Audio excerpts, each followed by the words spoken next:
बिस्मिल्लाहिर्रहमानिर्रहीम अस्सलाम वालेकुम। आज के इस लेक्चर के अंदर हम वेरिएबल को डिस्कस करने जा रहे हैं। अब इसको डिस्कस करने से पहले अगर मैं आप लोगों से दो तीन सवालात पूछूं कि क्या आप समझते हैं तमाम इंसानों की हाइट एक जैसी है, या फिर क्या आप ये समझते हैं कि तमाम इंसानों का जो वेट है वो एक जैसा है, या फिर आप ये समझते हैं कि हर इंसान की बॉडी का जो टेम्परेचर है वो एक जैसा है, या फिर इस वतन अजीज़ पाकिस्तान के तमाम शहरों का दर्जा हरारत एक जैसा है। तो यकीनन आपका जवाब क्या होगा कि नहीं सर, हर इंसान की हाइट डिफरेंट होती है, उसका वेट डिफरेंट होता है, बॉडी टेम्परेचर डिफरेंट होता है। तो ये ऐसी वैल्यूज़ हैं जिनको हम मैयर कर सकते हैं कि एक का क्या है इतना आ रहा है, दूसरे का इतना आ रहा है, तीसरे का इतना आ रहा है। तो ये क्या है, सेम नहीं है, एक दूसरे से क्या है, डिफरेंट है, मुख्तलिफ है। तो ऐसी वैल्यूज़ को, ऐसी करेक्टरिस्टिक्स को हम वेरिएबल का नाम देते हैं। अब मैं इसको डिफाइन करने लगा हूं ताकि आपको बात जो है वो मुकम्मल समझ में आ जाए। तो कहता है कि वेरिएबल की अगर हम डेफिनेशन करें तो ये मेजरेबल करेक्टर है ऑफ एन ऑब्जेक्ट और इवेंट, यानी किसी भी चीज़ की या किसी भी इवेंट की एक ऐसी खासियत है जो कि क्या है, काबिल पैमाइश है, यानी क्या है, मेजरेबल है। आगे दूसरी शर्त क्या है, that can take different values, जिसकी वैल्यू क्या होती है हर बार हर इवेंट के लिए या डिफरेंट ऑब्जेक्ट्स के लिए क्या होती है, मुख्तलिफ होती है। वही मैंने आपको एग्जांपल दिया है कि अगर हम 20-25 बंदे लें और उनकी हाइट को मैयर करें तो हर बंदे की हाइट क्या आएगी, डिफरेंट आएगी। तो इसको क्या नाम दिया जाता है, वेरिएबल्स का। यानी वेरिएबल क्या है, the measurable character of an object और event that can take different values is known as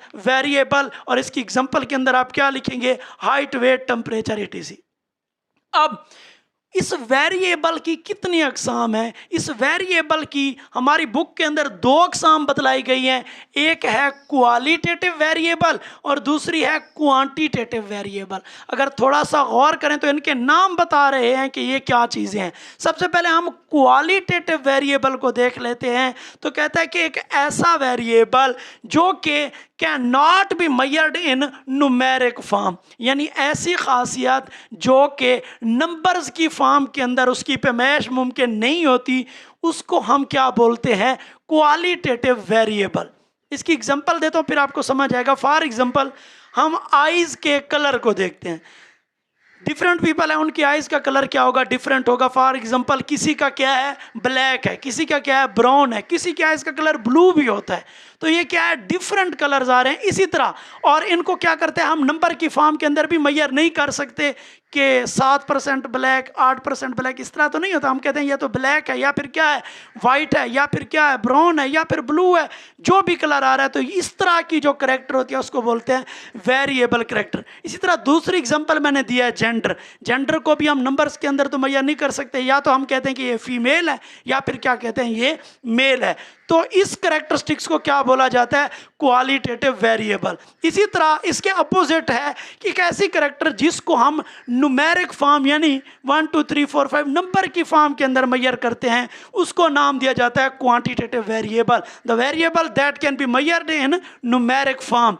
मिसाल के तौर पर किसी की हाइट है 6 फुट, 7 फुट, 5 फुट, 4 फुट। इसी तरह किसी का वेट है 80 ग्राम, 90 ग्राम, 100 kg। तो ये जो होता है, ये क्या होती हैं, ऐसी वैल्यूज़ हैं जिनको हम नंबर्स की फॉर्म के अंदर मैयर कर सकते हैं। इसी तरह टेम्परेचर भी हो गया। अब जैसे हमने वेट की बात की तो किसी का वेट 100 kg है, किसी चीज़ की हाइट देखें तो 90 फीट है, किसी चीज़ का टेम्परेचर देखें तो 102 डिग्री सेंटीग्रेड है। तो ये जो वैल्यूज़ हैं ये नंबर्स की फॉर्म के अंदर आ रही हैं, इनको बोला जाता है क्वांटिटेटिव वेरिएबल्स। अब ये तो थी इसकी टाइप्स के, दो टाइप हैं, क्वालिटेटिव और क्वांटिटेटिव। अब कहता है कि इन वैल्यूज़ को मैयर करने के लिए कोई स्केल बनाया जाता है, कोई पैमाना ऐसा है जिनकी मदद से हम इन वेरिएबल्स को मैयर कर सकते हैं। तो ये जो स्केल्स बनाए जाते हैं मैयरमेंट के, आखिर ये स्केल्स होते क्या हैं। तो अगर हम स्केल को डिफाइन करना चाहें तो कुछ इस तरह से होगा कि assignment of numbers to characters of object according to the rules. अब इसको उर्दू के अंदर बता देता हूं कि बनाए गए उसूलों के मुताबिक किसी भी ऑब्जेक्ट का, किसी भी चीज़ के जो करैक्टर्स हैं, जो खासियत है, उसको नंबर्स की फॉर्म के अंदर तरतीब देना। यानी किसी चीज़ की खासियत को एक ख़ास असूल के तहत नंबर्स के अंदर लिख देना क्या कहलाता है? स्केल्स ऑफ मेजरमेंट कहलाता है। अब इसको एग्जांपल से समझते हैं कि मेरे पास 3 शख्स आते हैं। एक शख्स बिल्कुल ठीक है, उसको कोई बीमारी नहीं है, तो मैं नंबरिंग करता हूं कि 0, यानी इसको कोई बीमारी नहीं है। दूसरा बंदा जिसको थोड़ी सी मतलब आप ऐसे कह सकते हैं कि मिल्ड अटैक है, बीमारी का छोटी मतलब कोई बड़ी मर्ज नहीं है, तो मैं लिखता हूं कि 1, 0 से बढ़ा के 1। किसी को अब शदीद मर्ज है, बहुत ज़्यादा बीमार है, तो मैं लिखता हूं कि ये 2। अब मैंने ये 3 क्या बना लिए? मेजरमेंट के यूनिट बना लिए कि अगर कोई मेरे पास हेल्दी शख्स आएगा, चेकअप करने के बाद हेल्थ दिया, तो मैं सिंपली अगर 0 लिख देता हूं तो मैं जिसके पास भेज रहा हूं वो समझ जाएगा कि ये बंदा क्या है, हेल्दी है। इसी तरह अगर 1 लिख देता हूं तो क्या है? मिल्ड अटैक का डिजीज़ का। इसी तरह 2 लिख देता हूं तो वो क्या है? शदीद बीमार है।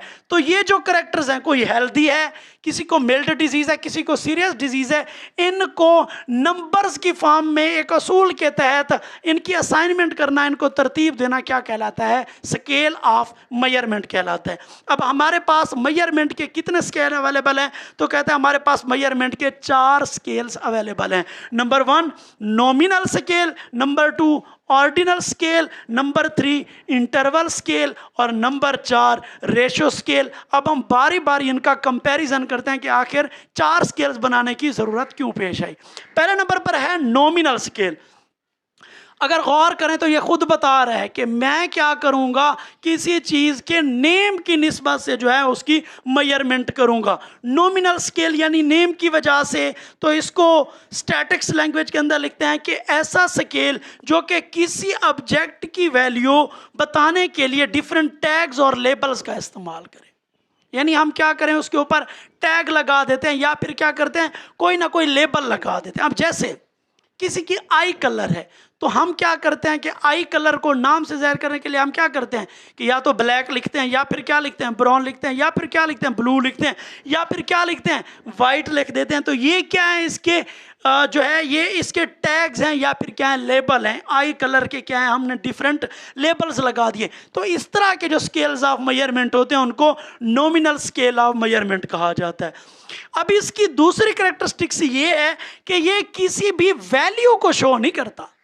यानी ये नहीं करता कि 2 ब्लैक, 3 ब्लैक, 4 ब्लैक, यानी वैल्यू इसके अंदर नहीं आती। बस क्या करता है कि ये बता देता है खासियत को लेबल के जरिए कि या क्या है, कोई चीज़ ब्लू है, या फिर क्या है, ब्राउन है, या फिर क्या है, ब्लैक है।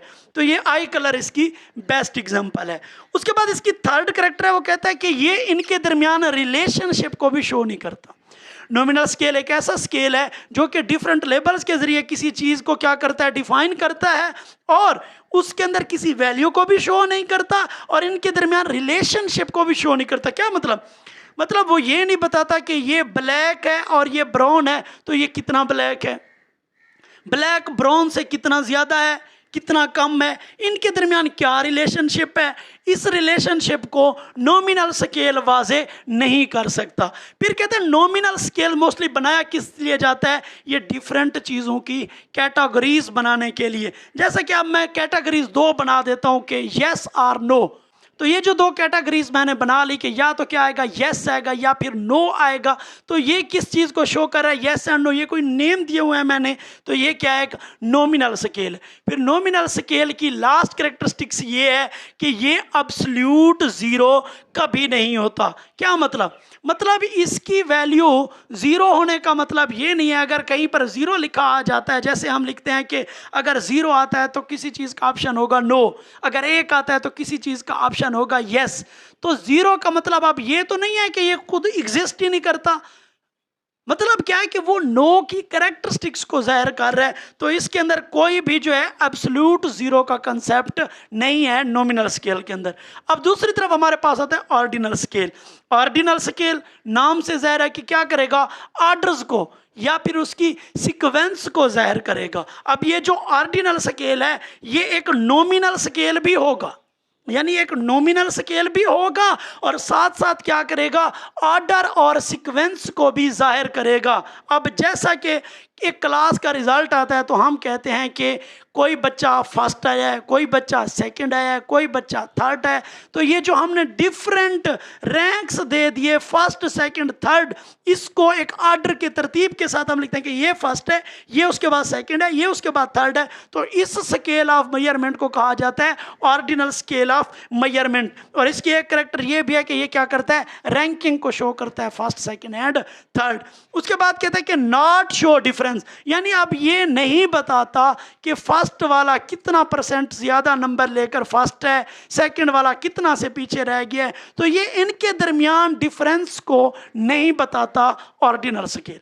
इसी तरह नॉमिनल स्केल भी डिफरेंस को वाजे नहीं कर सका।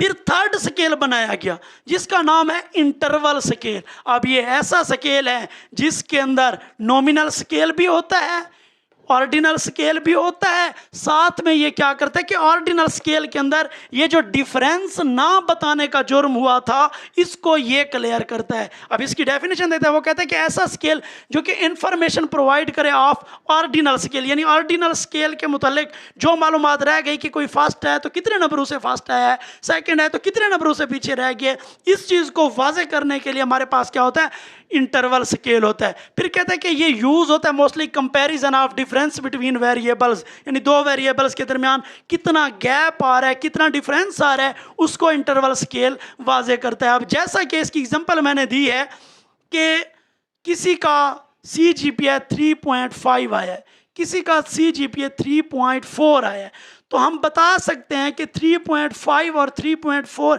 किस % की वजह से है। तो ये जो डिफरेंस है ये हमें इंटरवल स्केल बताता है। इसके बाद कहते हैं कि इंटरवल स्केल जो है ये भी एब्सोल्यूट जीरो नहीं होता। क्या मतलब ये कि अगर किसी की CGPA लिखे हुआ आती है 0, इसका मतलब ये तो नहीं है कि उसके सारे मार्क्स 0 हैं, बल्कि क्या है कि इसकी जो हम CGPA के अंदर % निकाल रहे हैं किसी स्टूडेंट के मार्क्स की, वो 0 आ रही है, मतलब बहुत ही कम नंबर आ रहे हैं। इसी तरह टेम्परेचर अगर 0 है तो इसका मतलब हरगिज़ नहीं है कि टेम्परेचर है ही नहीं, बल्कि 0 क्या है, फ्रीजिंग पॉइंट है। यहाँ पे क्या बनती है, बर्फ़ बनती है, और इससे कम भी होता है, नीचे भी चला जाता है, माइनस के अंदर भी चला जाता है। तो ये वाला स्केल जो कि क्या करता है, इंफॉर्मेशन देता है of ordinal scale and nominal scale, इसको क्या कहा जाता है, इंटरवल स्केल। अब लास्ट के ऊपर, अब यहां जो चीज मिसिंग थी वो इसने बताई, इसके अंदर जिस चीज का फर्क था वो इसने बताया। अब इसके अंदर भी तो एक चीज का फर्क आ रहा है कि एब्सोल्यूट जीरो कोई मानी नहीं रख रहा। फिर इसकी सॉल्यूशन की तरफ हम बढ़े तो हमारे पास एक और स्केल आया जिसको नाम दिया जाता है रेशियो स्केल, यानी ये एक ऐसा स्केल है जो कि हमें एग्जैक्ट वैल्यू देता है किसी चीज की, और ये क्या है, हाईएस्ट रैंकिंग स्केल है, यानी इसके जो मेजरमेंट की जाती है वो क्या होते हैं, प्रिसाइज होती हैं। उसके बाद वो बात जो इन तीनों के अंदर नहीं थी, एब्सोल्यूट जीरो नहीं था, इसके अंदर क्या है कि एब्सोल्यूट जीरो एग्जिस्ट करता है। यानी अगर किसी चीज़ का वेट 0 है तो इसका मतलब वो 0 है, किसी चीज़ की हाइट 0 है तो मतलब हाइट है ही नहीं, अगर कोई टाइम 0 है तो इसका मतलब है कि टाइम है ही नहीं। तो ये जो वैल्यूज़ हैं इनके अंदर क्या होती है, एब्सोल्यूट जीरो का कंसेप्ट क्या है, मुतारिफ करवाया गया है। तो उम्मीद करता हूँ आज का लेक्चर आप लोगों के लिए बेनिफिशियरी साबित होगा। मिलते हैं कल नए लेक्चर के साथ। अपना ख्याल तो सब रखते हैं, उनका भी ख्याल रखा करें, जिनका ख्याल रखने वाला कोई नहीं होता। अल्लाह हाफिज़।